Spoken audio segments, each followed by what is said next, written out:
बच्चों, आशा करता हूँ आप लोग घर में सुरक्षित होंगे और इस लॉकडाउन के पीरियड में लोगों से दूरी बनाए रखेंगे, सामाजिक दूरी बनाए रखेंगे होंगे और घर में सुरक्षित होंगे।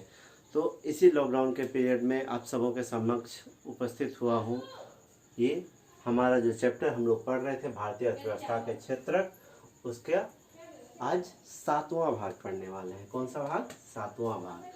ठीक है, तो जहाँ पर आज हम लोग बात करेंगे कि असंगठित क्षेत्र में श्रमिकों का संरक्षण कैसे हो।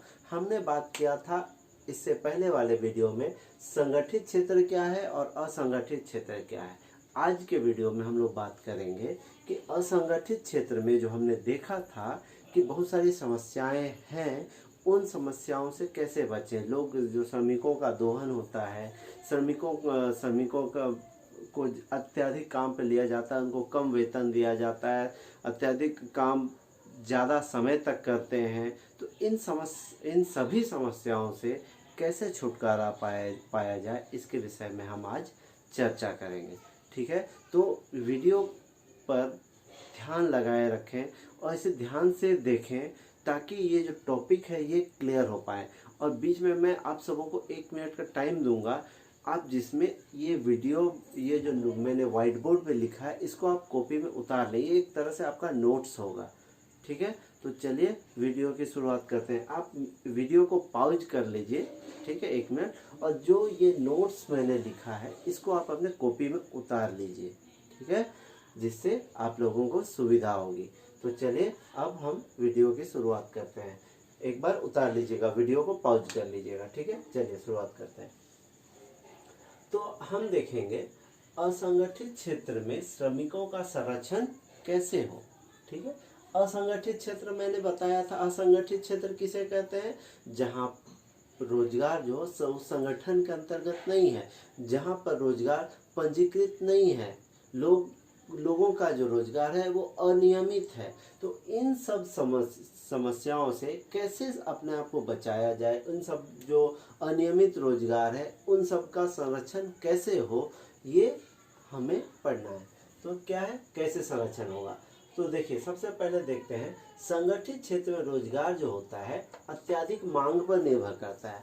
अब ये क्या है, अत्यधिक मांग पर निर्भर करता है? तो चलिए एक सिंपल सा एग्जांपल लेते हैं जिससे ये टॉपिक समझ हो। अत्यधिक मांग यानी जरूरत से ज़्यादा मांग।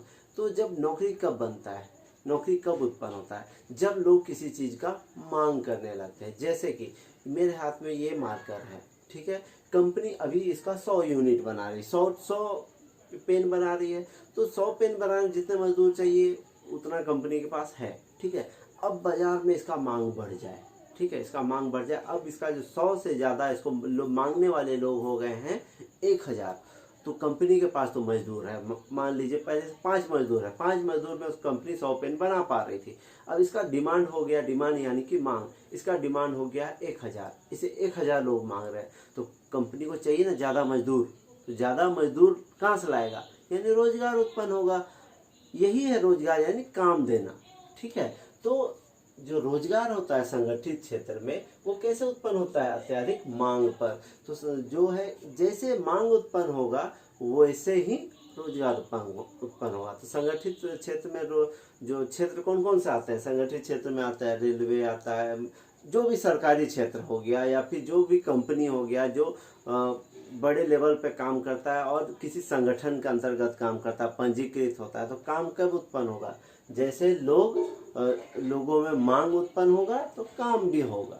ठीक है, तो ऐसे ही रोजगार उत्पन्न होता है। अब हम बात करेंगे संगठित क्षेत्र में रोजगार धीमी गति से वृद्धि हो रही है। तो ये समस्या जो है, जो असंगठित क्षेत्र में ही क्यों लोग काम करते हैं, तो इसके लिए ये बताया गया है कि संगठित क्षेत्र में जो होता है रोजगार का वृद्धि बहुत धीरे होती है, क्योंकि मांग बहुत ज़्यादा नहीं है, या मांग है भी तो लोग क्या करते हैं, टैक्स बचाने के लिए असंगठित क्षेत्र पे ही ज़्यादा जोर देते हैं, या संगठित होते हुए असंगठित क्षेत्र वाला काम करते हैं। कैसे होता है, क्या क्या देखते हैं।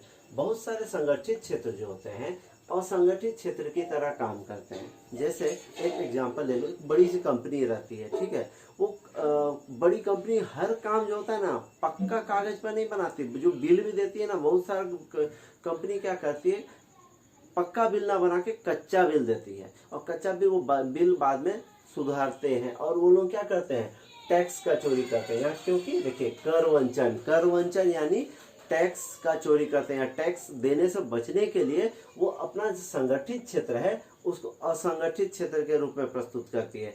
कुछ काम वो संगठित क्षेत्र की तरह करती है, लेकिन ज्यादातर काम वो असंगठित क्षेत्र की तरह करती है, ताकि वो अपना काम को छुपा सके। क्योंकि संगठित क्षेत्र में हर काम क्या होता है, पंजीकृत होता है, सरकार के पास उसका रिकॉर्ड होता है, तो रिकॉर्ड होता है तो चोरी करना मुश्किल हो जाता है टैक्स का। तो क्या करते हैं वो लोग, असंगठित क्षेत्र वाला काम करते हैं, असंगठित क्षेत्र की तरह काम करते हैं। इससे क्या होता है, असंगठित क्षेत्र में काम करने से श्रमिकों का जो होता है संरक्षण प्रदान करने वाली विधि से बचता है। श्रमिकों को संरक्षण जो प्रदान करने में ज़्यादा खर्चा है तो खर्चों से बचते हैं, ठीक है। अपने आप को दिखाते नहीं है कि हम संगठित क्षेत्र में, या जाना भी नहीं चाहते संगठित क्षेत्र में, क्योंकि संगठित क्षेत्र में जाएंगे तो उनको मजदूरों को नियमित वेतन देना होगा, नियमित रोजगार देना होगा, टैक्स देना होगा, बहुत सारा सरकार को कुछ देना पड़ता है, सरकार को टैक्स वगैरह बहुत सारा खर्चा बढ़ जाता है कंपनी का। तो कंपनी भी चाहता है असंगठित क्षेत्र की तरह काम करे, ठीक है। तो ये है इसका जो रोजगार नहीं उत्पन्न हो रहा है संगठित क्षेत्र में, उसका कारण। तो यहाँ पर हमने लिखा है परिणामतः बहुत सारे श्रमिक असंगठित क्षेत्र में काम करने को विवश है, ठीक है। तो असंगठित क्षेत्र में काम क्यों कर रहे हैं, क्योंकि संगठित क्षेत्र भी असंगठित क्षेत्र की तरह काम करता है, ठीक है। और जिसके कारण क्या है, मजदूरों को कम वेतन मिलता है, संगठित क्षेत्र में ज्यादा पैसा है। अभी मैंने बताया संगठित क्षेत्र में जो रोजगार देने के लिए पैसा ज्यादा देना पड़ता है, और बड़ा बड़ा कंपनी सब भी चाहता है कि जब कम पैसा में काम चल जाए तो ज्यादा पैसा क्यों दे, ठीक है। तो ये समस्या हो जाता है, जिसके कारण जो असंगठित क्षेत्र में जो श्रमिक हैं यानी मजदूर, उनको कम वेतन मिलता है, ठीक है। उम्मीद करते हैं आपको समझ में आ गया। अगर नहीं समझ में आता है तो आप कमेंट सेक्शन में जाकर मुझसे पूछ सकते हैं, मैं दोबारा भी वीडियो बना दूंगा अगर आप कहेंगे तो, ठीक है। तो अब हम बात करेंगे ये जो असंगठित क्षेत्र वाले लोग हैं या श्रमिक हैं, वो कौन लोग हैं जो लाचार है या फिर लाचार है या उन पर शोषण हो रहा है, जिनको संरक्षण चाहिए। तो ये कौन लोग हैं, तो अब हम लोग देखेंगे ग्रामीण क्षेत्र में और शहरी क्षेत्र में। तो ग्रामीण क्षेत्र में ऐसे लोग कौन से हो सकते हैं, ग्रामीण क्षेत्र में भूमिहीन कृषि श्रमिक, वैसे मजदूर जो दूसरों के खेत में काम करते हैं वो हो गए, ठीक है। छोटे सीमांत किसान जिनका छोटा खेत है, वो उनके पास 2 हेक्टेयर से भी कम का जमीन है, वो वहाँ पर काम करते हैं, उन सब लोगों के लिए संरक्षण चाहिए। फसल बटाईदार, फसल जो बड़े बड़े किसान होते हैं अपना जमीन को बटाई में दे देते हैं, बटाई यानी कि कुछ छोटे के किसान, ये भूमिहीन जो है भूमिहीन कृषि श्रमिक को दे देते हैं और बोलते हैं आप मेरे खेत में काम कीजिए और आधा मुझे दीजिए, आधा आप खुद रखिए, ठीक है। या फिर बहुत हद तक जो जमीन के मालिक होते हैं वो ले लेते हैं, कुछ भाग इन मजदूरों को देते हैं, ठीक है। तो उनके साथ शोषण होता है। कारीगर जो है, जो कोई काम करने वाले कारीगर होते हैं, शिल्पकार होते हैं, कुछ बनाने वाले, कुछ सामान बनाने वाले मजदूर होते हैं, तो उन लोगों के साथ समस्याएं आती है ग्रामीण क्षेत्र में। तो इन सबों से उपाय कैसे किया जाए, तो उपाय करने के लिए क्या किया जाता है, इन किसानों को समय से बीज मुहैया कराया जाए। समय से बीज मिलेगा तो उत्पादन सही होगा, उत्पादन सही होगा तो फिर बाजार में बेच भी पाएंगे वो लोग, ठीक है, सही समय पे बेच पाएंगे। और क्या हो सकता है, कृषि उपकरण उपलब्ध कराए सरकार। साख, ठीक है, साख क्या है, यानी कि लोन, ऋण, उधार, यही है साख। तो साख उपलब्ध कराएगा। साख अगर ग्रामीणों को, मजदूरों को पैसा अगर सही समय पर लोन मिल जाए और सस्ते दर पे मिल जाए तो ग्रामीण भी लोन लेंगे, उधार लेंगे और पैदावार अपना बढ़ाएंगे। ये कृषि उपकरण क्या है, कृषि उपकरण क्या, जो कृषि से संबंधित उपकरण या मशीन वगैरह होता है ना, उसी को कृषि उपकरण कहते हैं। तो ये जो क्या है, ये अगर सरकार मुहैया करा दे सस्ते दाम पर, तो इससे क्या होगा, उत्पादन बढ़ाने में किसानों को मदद मिले, क्योंकि मशीन होगा उसके पास तो वो भी अच्छा काम कर पाएंगे, ठीक है। भंडारण की सुविधा, अगर अच्छा उत्पादन होता है तो अगर भंडारण की सुविधा मिल जाए तो उससे भी रोजगार उत्पन्न हो सकता है, क्योंकि भंडारण में बहुत सारे लोग चाहिए। ठीक है, भंडारण करते क्यों है? क्योंकि देखिए भंडारण करने से फायदा ये होता है कि मान किसान, बहुत सारा किसान है, उसका जो अनाज उत्पन्न करता है, अगर उसको रखने का जगह नहीं मिलता है तो कहीं पर रखता, हो सकता है रखे रखे वो सड़ जाए, खराब हो जाए। तो इसलिए क्या करना सही रहेगा, उसको सही जगह सुरक्षित रखने के लिए उसका भंडारण करना जरूरी है। तो वही भंडारण किया जाता है। विपणन केंद्र जैसे बाजार वगैरह हुआ, तो वहाँ पर जाके वो उसका सामान का आदान प्रदान कर पाए, तो वही विपणन केंद्र उपलब्ध कराकर, तो इन सब सुविधाओं को उपलब्ध करा कर के रोजगार उत्पन्न किया जा सकता है। क्योंकि ये जितने भी चीज है सब में रोजगार चाहिए। जैसे कि अब फिर से एक बार देख लेते हैं, बीज उत्पन्न के लिए जो बीज दिया जाएगा किसानों को, उसके लिए क्या है, जो कृषि का जो ये एक ऑफिस बनता है, वहाँ पे लोग चाहिए, कर्मचारी चाहिए। ठीक है, कृषि उपकरण के लिए दुकान वगैरह बनेगा, दुकान पर सामान बेचेंगे। साख के लिए बैंक के कर्मचारी बढ़ेंगे, लोग पैसा लेंगे तब तो बैंक में एम्प्लॉय आएगा। तो बैंक में ज़्यादा लोन देने के लिए ज़्यादा कर्मचारी भी तो चाहिए। तो हर चीज़ से रोजगार जुड़ा हुआ है। ठीक है, तो ऐसे रोजगार उत्पन्न हो सकता है। शहरी क्षेत्र में क्या हो सकता है, या फिर शहरी क्षेत्र में किनको संरक्षण चाहिए? लघु उद्योग श्रमिक, जो छोटे छोटे उद्योगों में काम करने वाले श्रमिक हैं, मजदूर हैं। जो छोटे उद्योग सब जो होते हैं, जैसे कुछ कपड़ा सिलाई का काम होता है, या फिर कुछ टोकरी बनता है, या कुछ छोटे छोटे उत्पाद बनते हैं, तो उन सबकों को लघु उद्योग श्रमिक बोलते हैं। जो छोटे कुटीर उद्योग वगैरह हैं, या छोटे छोटे कंपनियां हैं, उन सबको लघु उद्योग श्रमिक कह सकते हैं। ठीक है, फिर उसके बाद व्यापार परिवहन के आकस्मिक श्रमिक। व्यापार और परिवहन के आकस्मिक श्रमिक, जो आकस्मिक मतलब जब जरूरत होता है तब उनको रखा जाता है, जरूरत नहीं है तो उसको हटा दिया जाता है। तो इन सब मजदूरों को कैसे संरक्षण हो? ठीक है, ठेले वाले जो ठेला लगाते, सड़क किनारे देखे होंगे ठेला लगाने वाले हैं, कबाड़ी वाले, तो ये लोग क्या है, अनियमित है। कभी इनका जब तक काम रहता है, इनको काम मिलता है, काम खत्म तो इन लोगों का भी काम खत्म हो जाता है। इन लोगों का संरक्षण अब कैसे हो? तो इनका संरक्षण के लिए सरकार क्या कर सकती है? लघु उद्योग को कच्चा माल सही समय पर मुहैया कराया जाए। कच्चा माल पर ही लघु उद्योग निर्भर करता है। विपणन के लिए सरकारी मदद चाहिए। जो विपणन बाजार में बेचने के लिए उनको क्या चाहिए? सरकारी मदद चाहिए। ठीक है, आकस्मिक जो श्रमिक है उन सबको संरक्षण किया जाए। संरक्षण के लिए बहुत सारे उपाय है। जैसे अभी उन सबों के संरक्षण के ESIC करके हॉस्पिटल वाला है, जो वहाँ पे जो असंगठित क्षेत्र के जो श्रमिक हैं अपना रजिस्ट्रेशन करा के हॉस्पिटल का सुविधा कम रेट पे प्राप्त कर सकते हैं, या फ्री ऑफ कॉस्ट भी प्राप्त कर सकते हैं। तो ये सब क्या, इन सबों के लिए सुरक्षा के लिए सरकार भी ध्यान दे रही है, और जिससे इनका रोजगार फिर से उत्पन्न हो सकता है। तो हाँ, अभी तक का यहाँ तक का हमने सार ये जाना कि किसी भी रोजगार उत्पन्न करने के लिए सरकारी अगर थोड़ा सा मदद मिल जाए तो एक क्षेत्र से दूसरा क्षेत्र जुड़ा हुआ है। उत्पादन बढ़े, मांग बढ़े तो रोजगार अपने आप बढ़ता है। हमने शुरू में ही बताया था कि रोजगार किस पर निर्भर करता है? मांग पर। तो यहाँ पे जितने भी चीज देखा, कृषि उपकरण देख लीजिए, साख देख लीजिए, तो ये सब क्या है, लोग कुछ खरीदते हैं या मांग करते हैं, तब जो देने वाले लोग भी बढ़ते हैं। इसी प्रकार रोजगार उत्पन्न होता है। एक एग्जांपल ले लेते हैं, कुछ सिंपल सा एग्जांपल। मान लीजिए मैं स्कूल खोलना चाहता हूँ, मेरे पास बच्चे स्कूल में पढ़ने आएंगे तब तो मैं टीचर रखूंगा। मेरे पास स्कूल में बच्चे पढ़ने ही नहीं आएंगे तो मैं टीचर कहाँ से रखूंगा? ठीक है, तो स्वाभाविक है जब मांग बढ़ता है, लोग उसकी मांग करते हैं, तभी रोजगार बढ़ता है।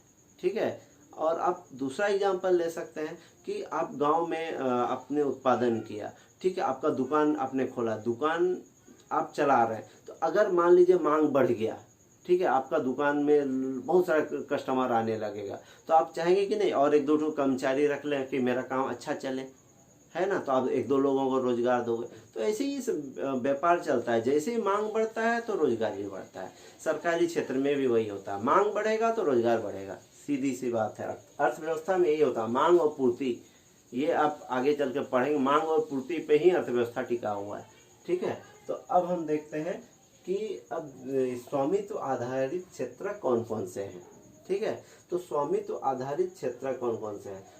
यानी स्वामित्व मतलब मालिकाना हक हुआ। ठीक है, तो ये क्या है, परिसंपत्तियों का स्वामी और सेवाओं को की उपलब्धता का जिम्मेदार कौन। ठीक है, जो हम जानेंगे स्वामित्व आधारित मतलब मालिकाना हक वाला जो है वो कैसे पता करते हैं कि कौन सा जो क्षेत्र है किस आधार पर है। जैसे सार्वजनिक क्षेत्र आता है, एक निजी क्षेत्र का आता है। तो सार्वजनिक क्षेत्र क्या है और निजी क्षेत्र क्या है हम जानेंगे। ठीक है, तो सार्वजनिक क्षेत्र सबसे पहले देखते हैं। यहाँ देखिए, अधिकांश संपत्तियों पर सरकार का स्वामित्व होता है। अधिकांश संपत्ति जो होती है उस पर सरकार का स्वामित्व होता है, यानी उस पर सरकार का हक होता है। ठीक है, सरकार सभी सेवाएं उपलब्ध कराती है। यहाँ पर जितनी सेवाएं हैं वो सरकार उपलब्ध कराती है। ठीक है, इनका जो ध्येय यानी इनका लक्ष्य क्या होता है, अधिकतम लाभ कमाना नहीं होता है। जो सरकारी क्षेत्र होता है ज़्यादा सिर्फ लाभ के लिए काम नहीं करती, सामाजिक कल्याण के लिए काम करती है। किसके लिए काम करती है, सामाजिक कल्याण के लिए। यहाँ लिख देते हैं सामाजिक कल्याण। सामाजिक कल्याण इनका उद्देश्य क्या होता है, सामाजिक कल्याण होता है, लोगों का भला करने के लिए काम करते हैं ये। ठीक है, सेवाएं जो होते हैं इनकी फ्री होती है और उनका जो खर्चा कैसे निकालते हैं, वो उसका भुगतान का अन्य तरीका से करते हैं। जैसे रोड बना दिया, ठीक है, तो आप देखेंगे बहुत हाईवे वगैरह रोड बनता है तो वहाँ पे टोल रोड बना रहता है टोल टैक्स वसूल करने के लिए। तो टोल टैक्स क्या करता है, वो रोड पे चलने वाले जितनी बड़ी बड़ी गाड़ियाँ होती है, 4 व्हीलर या उनसे बड़ी गाड़ियाँ, उनसे टैक्स वसूलती है। इस प्रकार रोड का खर्चा निकलता है। ठीक है, वो छोटे छोटे लोगों, साइकिल वाले और बाइक वालों से पैसा नहीं लेते हैं क्योंकि उन लोगों को इनसे दूर रखा गया है। वो बड़े लोगों से ही पैसा लेते हैं, अपना खर्चा सरकार वहाँ से निकालती है। तो सरकार का बहुत सारा तरीका है जिससे टैक्स लेता है। हर प्रोडक्ट पे टैक्स दिया जाता है। आप कुछ भी वस्तु खरीदते हैं वहाँ से टैक्स देना पड़ता है। मैंने ये पेन खरीदा, जैसे इसका दाम 25 रुपया है, तो 25 रुपया इसमें तो प्राइस है 25 रुपया लिखा, लेकिन इसमें कुछ टैक्स पहले से जुटा होता है। ठीक है, इसको अप्रत्यक्ष कर कहते हैं। तो ये जो होता है इसी प्रकार सरकार जो होता है वो टैक्स कमा करके अपना खर्चा निकालता है। ठीक है, यहाँ पर वो जो वस्तुएं होती है भारी व्यय वाली वस्तुएं होती है, जैसे कि सड़क, रेलवे, डाकघर, सार्वजनिक स्थल। ठीक है, तो ये सब जो जगह है ये सब पर निजी क्षेत्र जल्दी खर्चा नहीं करता है क्योंकि उनका उद्देश्य क्या होगा, अधिकतम लाभ कमाना। हम यहाँ पर देखेंगे कि ये सब पे खर्चा निजी क्षेत्र क्यों नहीं करता है। तो चलिए अब आते हैं निजी क्षेत्र की ओर। निजी क्षेत्र यहाँ पे क्या होता है, परिसंपत्तियों पर एकल व्यक्ति यानी कि एक व्यक्ति या एक कंपनी का स्वामित्व होता है। जो क्षेत्र है यहाँ पर परिसंपत्ति है उस पर किसका अधिकार होगा, एक आदमी या एक किसी कंपनी का अधिकार होगा। ठीक है, इनका ध्येय यानी कि इनका लक्ष्य अधिकतम लाभ अर्जित करना होता है। इसका उद्देश्य होता है ज़्यादा से ज़्यादा लाभ कमाना। ठीक है, इनकी सेवाओं को प्राप्त करने के लिए एकल स्वामी या कंपनी को भुगतान करना होता है। इनकी सेवाओं को प्राप्त करने के लिए इनके मालिक को क्या करना पड़ता है, उनका सेवाओं का भुगतान करना पड़ता है। जैसे ये पेन किसी सरकारी नहीं है, ये प्राइवेट कंपनी का है। ये किस कंपनी का है, रेनॉल्ड्स है। तो रेनॉल्ड्स ये जो खरीदेंगे लोग, तो रेनॉल्ड्स जो पैसा जाएगा ये रेनॉल्ड्स कंपनी को जाएगा, सरकार को नहीं जाएगा। सरकार को इसका एक हिस्सा जाएगा टैक्स के रूप में, कर के रूप में। ठीक है, तो ये यहाँ देखिए, तो यहाँ पे अब क्या है, इनकी सेवाओं को प्राप्त करने के लिए एकल स्वामी या कंपनी को भुगतान करना पड़ता है, उनको पैसा देना पड़ता है। कुछ चीजें निजी क्षेत्र की क्षमता के बाहर होती है, जैसे कि अभी मैंने बताया था सड़क, रेलवे, हवाई जहाज, ये सब निजी क्षेत्र इन लोगों की भलाई के लिए ये लोग नहीं करेंगे क्योंकि उनका उद्देश्य होता है अपना लाभ कमाना। तो ज़्यादा ये नहीं सोचेंगे लोगों के लिए सड़क बना दें, लोगों के रेलवे व्यवस्था कर दें, ये नहीं कर चाहते निजी क्षेत्र वाले। ठीक है, वो जहाँ पर कमाई होगा, ज़्यादा उनको कमाई दिखेगी उस क्षेत्र में वो जाएंगे, लेकिन जो सामाजिक कल्याण उनका उद्देश्य नहीं होता है। तो जैसे यहाँ पर कुछ क्षेत्र है जो मैंने लिखे, सार्वजनिक क्षेत्र के क्या क्या उदाहरण हो सकते हैं, रेलवे, डाकघर, सार्वजनिक स्थल। सार्वजनिक स्थल जैसे कि बस स्टैंड हो गया, पार्क हो गया। ठीक है, तो ये सब क्षेत्र आता है सार्वजनिक क्षेत्र जो सबके लिए है। ठीक है, और निजी क्षेत्र में क्या क्या है, जैसे कोई कोई बड़ी बड़ी कंपनियां है, कोई भी क्षेत्र जो निजी है, अपना है, किसी एक व्यक्ति का है, जैसे कि टिस्को, रिलायंस और भी बहुत सारा दुकान देख सकते हैं आप, कोई कंपनी देख सकते हैं, वो निजी क्षेत्र का होता है। तो अब हम यहाँ पर बात करेंगे कि जो सार्वजनिक क्षेत्र और निजी क्षेत्र में लोग कौन से लोग जाना चाहते हैं। यहाँ पर सार्वजनिक क्षेत्र में क्या होगा कि जो सरकार का उद्देश्य है लोगों का कल्याण करना, और निजी क्षेत्र का उद्देश्य है अपना कल्याण करना। सीधा बात है, सार्वजनिक क्षेत्र यानी जो लोगों के कल्याण का सोचे, ठीक है, और निजी क्षेत्र जो अपना कल्याण का सोचे। एक सिंपल सा स्टेप है। तो आज के पार्ट में हम इतना ही पढ़ते हैं। कल मैं नेक्स्ट पार्ट में इसका क्वेश्चन आंसर और कुछ ज़रूरी बातों का चर्चा करूँगा। अगर आपको वीडियो पसंद आता है तो लाइक और शेयर करना ना भूलें। धन्यवाद।